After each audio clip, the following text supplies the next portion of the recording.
Hello, my dear astrological family. Sad Sangat Astrology here after a long absence.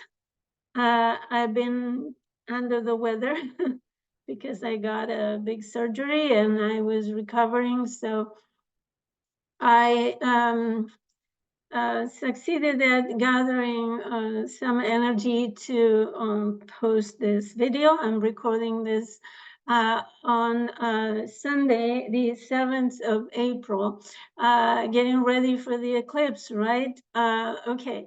But you probably already realize how crucial this month of April will be this year.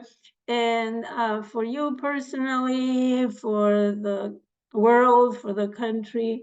So it will be a huge shakeup. Um, but I need to tell you that the month of May comes more calm. So there's light at the end of the tunnel, anyways. In this video, I will speak about the eclipse season that we are about to finish, but not yet, because eclipses are just markers in the process that the nodal axis is generating in the axis of Aries Libra. And this process takes a year and a half, but the implications last for a long time, for more than you may think. And in ancient times, they have said the astrologers would sustain that for every minute that an eclipse takes, it's 1 year of implication. So I have seen in my personal life and in the lives of clients that, in fact, eclipses are not punctual events. Oftentimes, yes, but not always. It's a process, as I said. And it takes the whole time where the nodal axis is transiting the signs. So I would like to then speak about this season and what I have not been able to do before, even though I wanted to make a video for you. I didn't have energy to do it. I was just focusing on recovering and nursing myself. So and I will speak somewhat about the solar eclipse. You probably by now have listened and have been talking a lot about the eclipse. So I may not give you news. However, I think I have some news for you, and it is regarding the moon, and the moon in relationship to the nodal axis. And the thing that I would like to talk to you is something that you probably have noticed in practice, because you may be wondering what is going on through the psyche of people that are so many having such insane and berserk behavior, right? Going crazy. People have actions and reactions that are out of control. So it seems like the emotional and psychological aspect of human behavior relates to the moon. Good news. And I think that something that often is overlooked is the condition of the moon. So she has some secrets to share that I will share with you today. And those secrets may make things worse sometimes. So since January 2021, every month through 2021, 2022, 2023, and now, the moon has been out of bounds. at least 2 times a month, and in some instances, 3 times a month. In fact, this month of April, she will be out of bounds 3 times. So at the beginning in 2021, she was shyly above the 23 degrees 27 mark of declination, and a little bit more than that, of course. In order to be out of bounds, she needs to be outside of that limit. But by this year, she is venturing very far. So she has progressively gone out of bounds farther and farther from the limits. And for this year, she is in some instances 28 degrees and 30 minutes away. So it's more than 5 degrees away from the mark. And well, I'm not going to explain the technicalities of the out of bound. If you're not familiar, there is a whole chapter, maybe a whole book to study. But it suffices to say that the cycles of the outbound moon are related to the progress or the evolution or the revolution of the nodal axis. So it depends on the nodal axis. That's why this phenomenon is worse, or is happening more every 18 and a half years, which is the cycle of the nodes.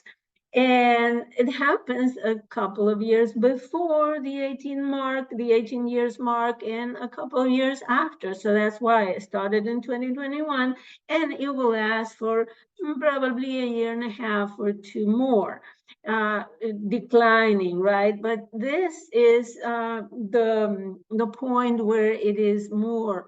And why am I talking about the outbound moon? Well, as I said, the moon is associated with the emotional and psychological mind, and it's also related to the masses. It's also related to water, uh, to the mother. So it's obvious that the out of bound moon is associated with the alteration of the emotional and psychological life of human in extreme ways sometimes.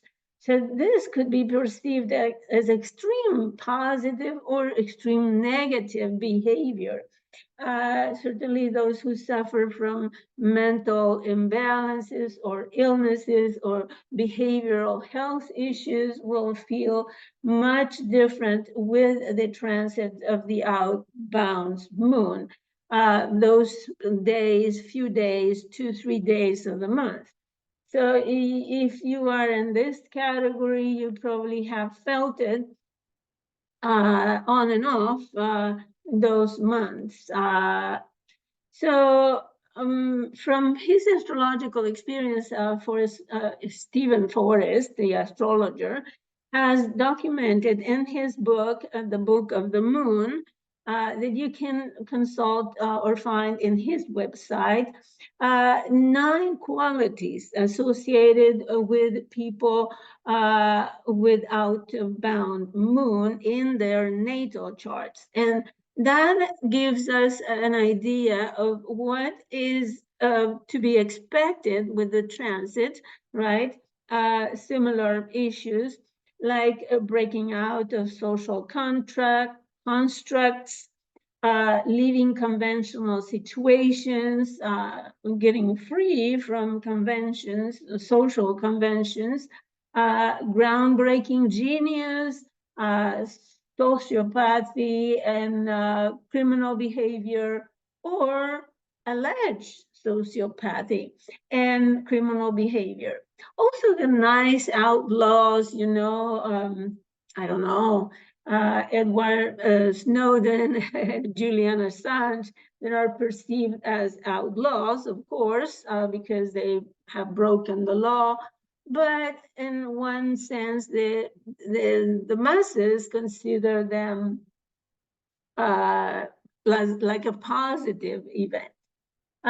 For example, religious outlaws, people who go to extremes as sacrificing themselves for their religious beliefs, and literal out of this world people and personalities.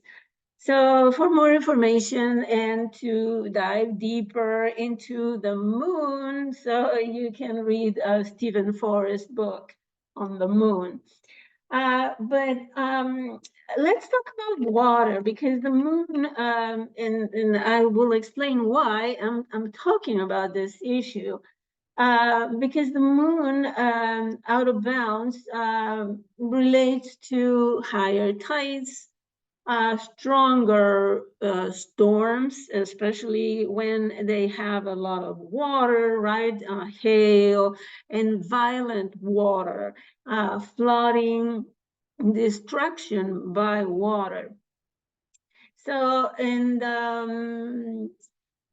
also, I think it has to do with the extreme behavior of water, like melting of the poles, or melting of the icebergs, or melting of the glaciers that has happened in the last few years, very faster and quicker than before. So we have seen all of these events since 2021, right? And many more. But I wanted to summarize, because I want to concentrate on this eclipse season and why I'm talking about this. But in order to finish this section, I want to say that during the month of April 2024, the moon will be out of bounds 3 times. The first few the first few days, March 31st to April the 4th, coinciding with the Mercury retrograde station. Then after the eclipse, April 12th to the 16th, and after the full moon in Scorpio, April 26th to the 30th. So we will be hit one after another by one event, because in between we have the eclipse, we have the Jupiter Uranus in Taurus conjunction, we have the full moon in Scorpio that is not going to be a small deal.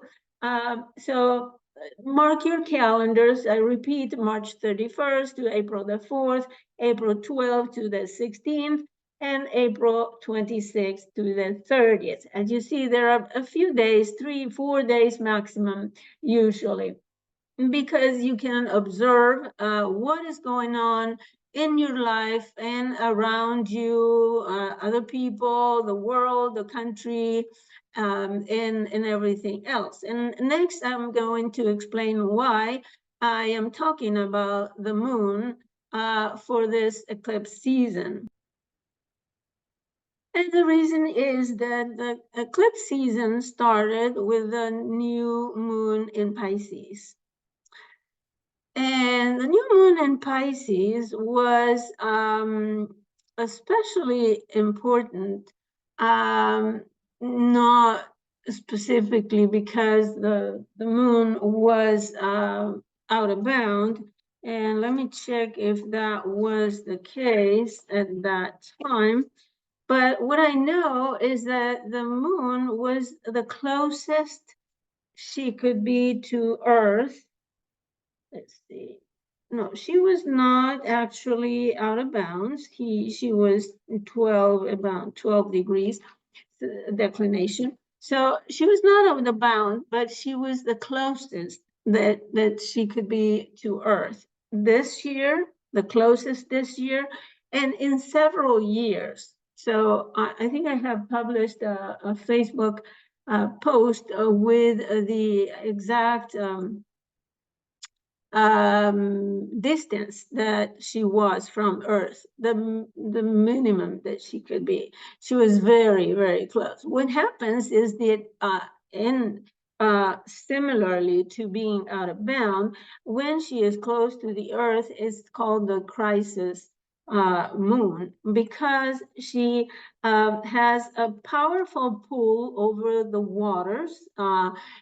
You probably have felt, especially if you were a woman, a mother, you may have felt water retention, swelling in your body, but also the tides were higher.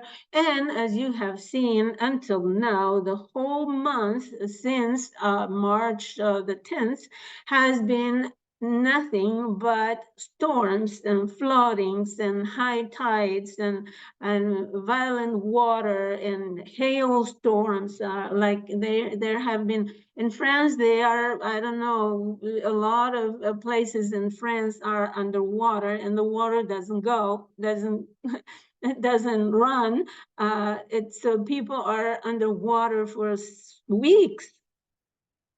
So, and that has happened months before. Also in Saudi Arabia, which is a desert, it has been under severe storms and floodings and hailstorms since February, and especially this cycle since March the 10th. So it places like Argentina, Uruguay have been under severe storms and flooding and constant rain. So in other places that, of course, I don't watch all the news, but you may be more informed than me. But there is a lot of acceleration and intensification of the violence of water. Plus, we have Neptune in the decan of Scorpio, which is a very violent Neptune, meaning together with the ruler of Scorpio, Pluto, which is since Neptune entered the decan after the 20 degree of Pisces, we have seen this kind of events, right? So at least I have observed them in my work and following the news, etc. So I think this is a good a better understanding of what this cycle is about. It's a cycle that is ultra emotional. We have Saturn in Pisces, which represents the grief that we have for humanity, the sorrow, and also the criticism, right? And in some instances, aggression towards humanity. Which is represented by Pisces, the general mass of human beings, right? So it's also the collective unconscious that has been struck with this emotional state due to the news that we read about the cruelest of wars that we have seen in our lifetime. Of course, there have been more cruel in the past, but this is a cycle of mourning. Is a cycle of intense, emotional, and compassionate. We've seen, for example, protests against violence because of this emotional, compassionate feeling that the cycle have generated. And if you see, for example, during protests anywhere in the world, I've seen news from different places in the world, and they often get out of hand because the people, especially when they gather in masses, the rage, the emotions are so heightened that it may go out of hands. So this is what we have seen during this eclipse season. And now we're closing the cycle, this moon cycle, with the eclipse, the solar eclipse. Let me see if I find the chart, the correct chart. See, I'm still on the Pisces new moon. Just a second. Okay, here we have the chart for the solar eclipse. So in this solar eclipse, we still have this water, this emotional, heightened factor. Why? Because we have the one of the things is that the solar eclipse is conjunct Chiron, and Chiron, of course, goes through our emotional body because it's something that we deal at that level, that we feel that in Aries, of course, we feel that we are not okay, something is wrong. Something is wrong in what? In our existence, because Aries is the archetype of getting into existence, and this is what is at stake at the moment.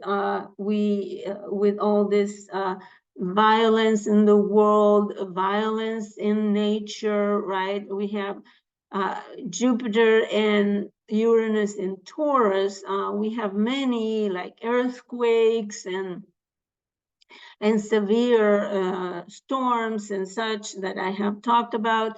And our human existence is at risk. So this is what Chiron represents for me in Aries, right? Is the risking the risk of extinction in a way.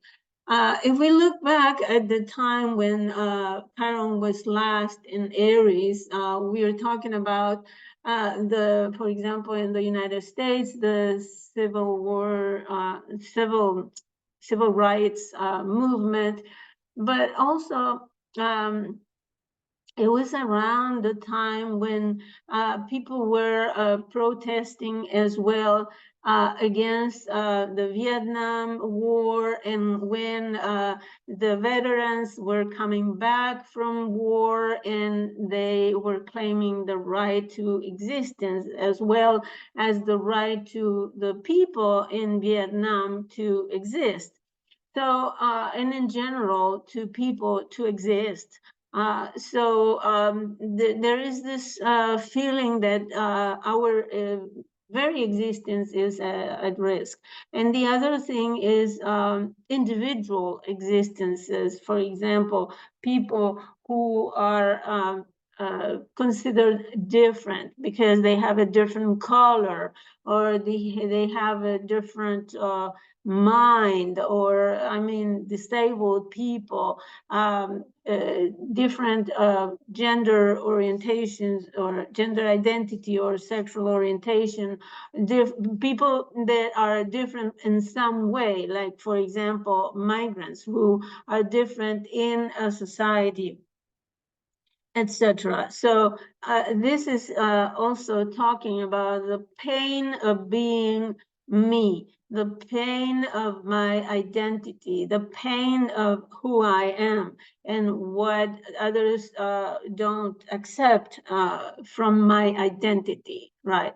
So I think there is a lot of this in this solar eclipse, trying to protect or trying to put in forward the problem of being accepted, being me. And we see a very bold example in the war in the Middle East, right? That those two people, they don't accept each other for whatever reason. I'm not gonna go into politics, but the fact is that Israel does not accept the Palestinian, and the Palestinian do not accept Israel. It's a question of religious identity, you may say, or political, I'm not sure, historical identity, whatever it is, but they are not accepting each other. So there is this factor of not accepting other people. This is regularly called xenophobia, right? And the risk is that, okay, we will kill each other because we don't accept the other. We don't accept the existence of the other. And this is when Mars, the ruler of Aries, comes into play in Pisces, right, with Saturn. The day after the eclipse, they join forces. But I have seen Mars being the archetype of Mars and Saturn being in force at the very moment that Mars got into Pisces. So it's very important to consider that the planets, when they are in the same sign, they are conjunct. For me, I have observed this many, many times, and one of the examples, the more blatant example, is the killing of these humanitarian workers, 7 humanitarian workers that were working for the World Kitchen something. It's an organization that feeds the poor, the needy, the refugees, people who are in need. And they were purposely followed and killed by the Israeli forces. So we see here the charity, humanitarian work represented by Pisces. We see Mars, the aggression, and Saturn, the institutional war, the government war. Because as we have also seen, the people in Israel, they are even protesting against their government. So, and the government decisions in this war. So we have very well represented, and not only that, but Mars and Saturn are conjoining in the decan of Cancer, which is the nation, my nation. My nation has more rights than your nation. So my hometown is better than yours. My family, my tribe is better than yours, and my family has more rights than your family. So this is the basis of nationalism, and we can see it very blatant in this conflict and this specific event that I was talking about. So like an example, right? But we can see examples in many places right now. So another thing that I want to point out, and I will probably be short on this, is that this chart has the whole planetary alignment in just 3 signs, so specifically Aries, where we have Hygeia, Venus, North Node, Sun, Chiron, Moon, Aries, and Mercury. So we will certainly find news information about something that happened before, rebellion, news that are rebellious because of Mercury with Aries, and news that are claiming the right of those who are not accepted in society, like Aries, right? Aries was the one resented with resentment because she was not accepted to the banquet of the gods. So in this case, all those people who are considered different, and they are not being given the acceptance to integrate society. I'm talking about, as I said, those so-called minority groups, etc., including refugees, migrants, and disabled people, and all those. So those may raise their voices at this with this solar eclipse. As I said, it doesn't mean that the solar eclipse will be punctual on one day. It's a process, and it's a process that may take 18 years, you know. So in this case, this one is 4 minutes and something, so it will be in effect more than in strong effect impact for more than 4 years. So this, as I said, this eclipse is about the existence, the claiming to be accepted,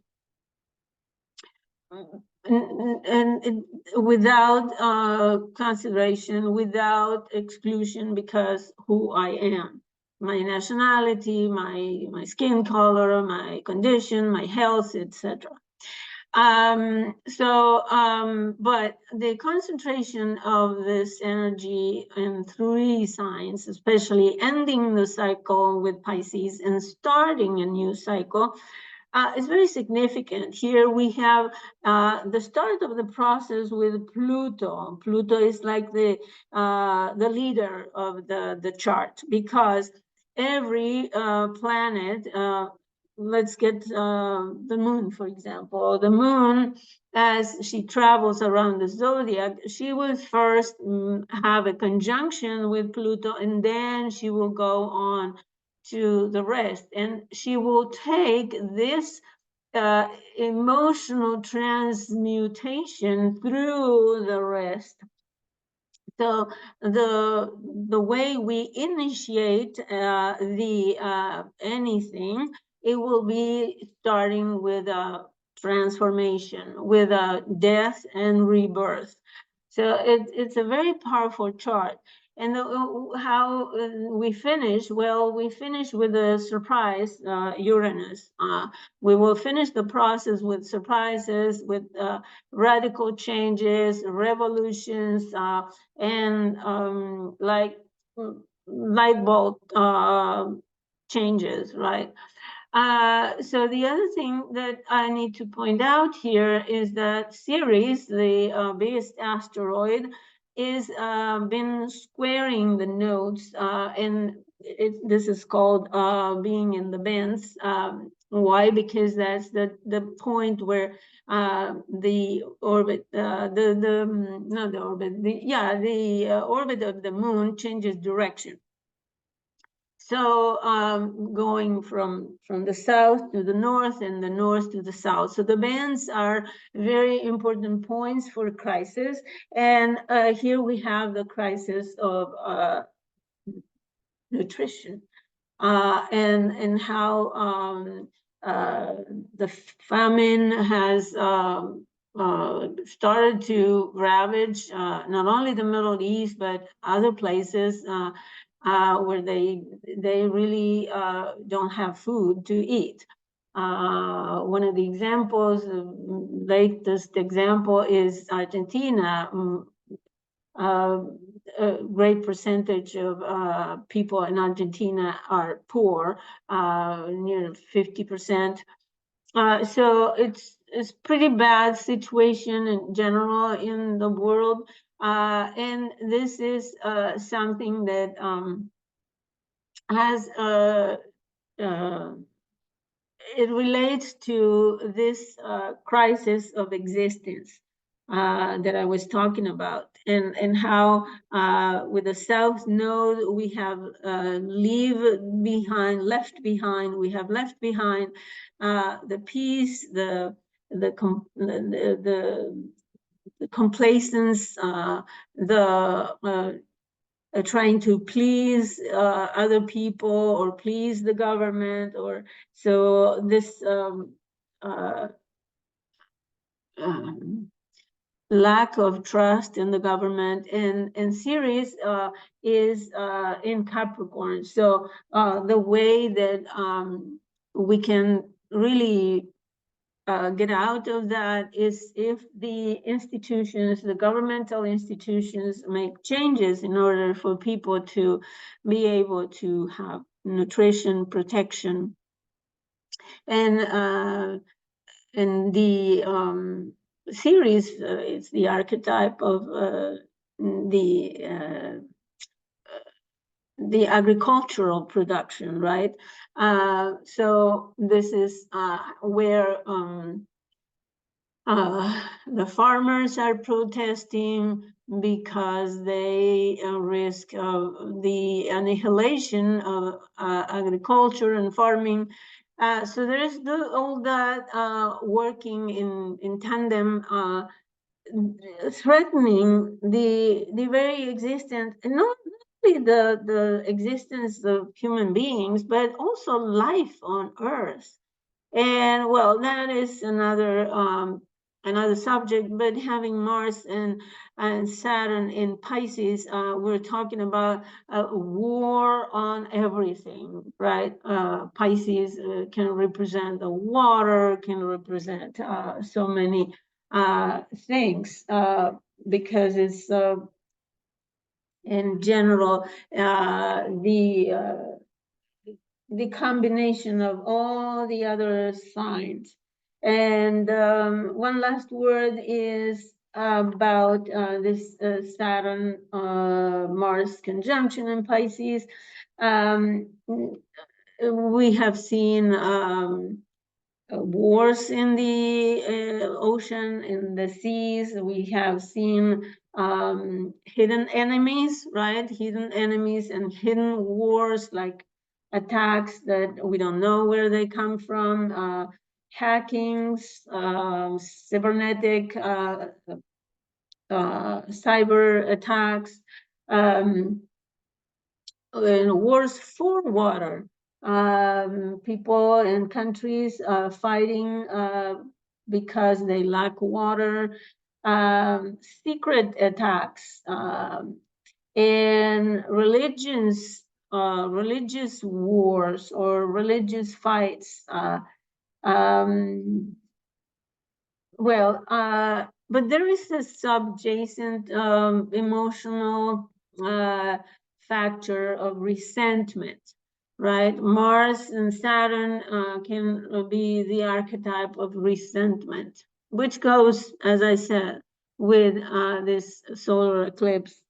There's many more issues related to the Mars Saturn, but it could well be in a positive manner. It could be humanitarian campaigns, working with strategy, with organization, for humanitarian causes and charity. And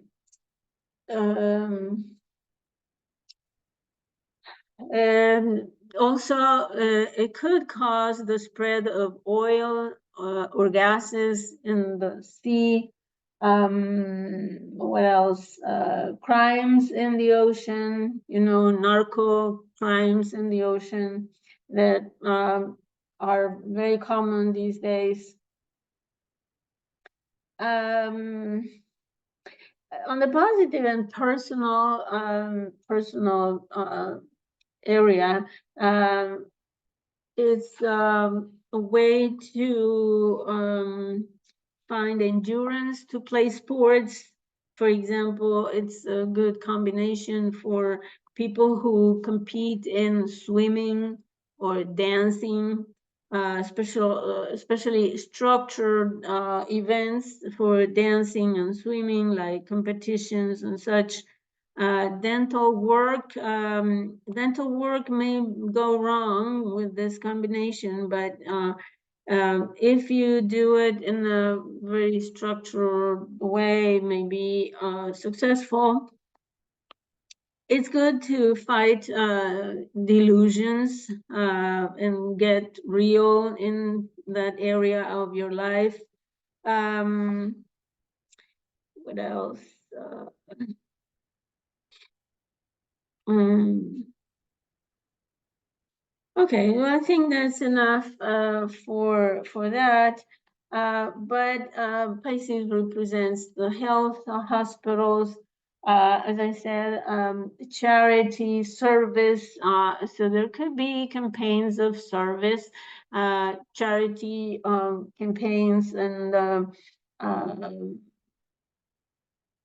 lot of work in hospitals, for example, due to some illness, because that's another risk that we run with this new moon solar eclipse with Chiron. There could be, and there's a Hygeia also. And if you consider all these planets in the same sign as conjunctions, then Hygeia plays a very important role preventing health issues, preventing illness. So there could be another new threat to our health that could spread very fast. And Pisces, Mars in Pisces could be virus, bacteria, even parasites, and all kinds of germs and pathogens. So be careful with your health. Use preventative measures as well. I would say life on Earth is at risk. So I will end this video inviting you to contact me, and I will explain how I work and what I offer. You can visit my blog where I have a whole description, satsangatastrology.blogspot.com. There you will find all the different offerings that I have and the prices. But I help, for example, young people who are coming out of high school, for example, and they are looking for vocational orientation, trying to find a career that they like, that fit them. Also, I help parents, guiding them on how their children learn, how to teach their children, and how also to guide them in behavior issues. Well, in other things like health, of helping the parents to keep their children in good health. What else? I can advise couples on solving their differences or resolving some issue, sexuality or money issues and other things. So I work in a practical way. I mean, I am a Virgo, so I work in practical, logical, organized way. So you can trust that you can get some good pieces of information that will be very useful, because I consider that astrology should be useful, something practical that we can use and we can get results. So I invite you to contact me for a consultation. And I thank you for watching. If you have come to this point, I ask you to subscribe to my channel and let me know that you like, or if you have objections or comments, I welcome them. So thank you so much for visiting me, and I'll see you next time.